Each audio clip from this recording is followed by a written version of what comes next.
Friday, May 17, 2024. Focus. Bless the Lord, O my soul, and all that is within me. Bless his holy name.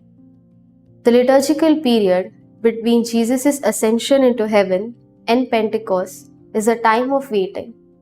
We share the sense of despondency of the disciples now that Jesus was no longer present. Fear often prompts efforts to elevate it, either by distracting ourselves or by trying to assert control over the situation.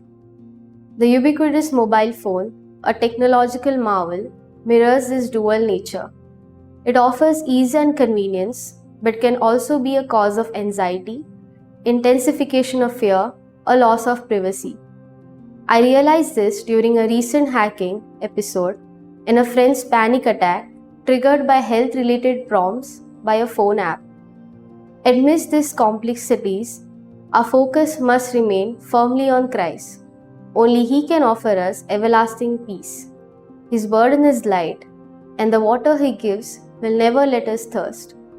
The fruit we seek is a life dedicated to blessing the Lord, embracing both the advancements and the challenges of our tech-driven world.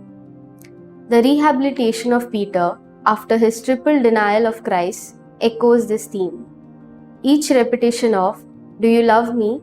is followed by a charge to care for Jesus' sheep, stressing the centrality of love and devotion in our service to God. Fruit. Let me live to bless the Lord and His holy name, navigating both the opportunities and threats of life with faith and love.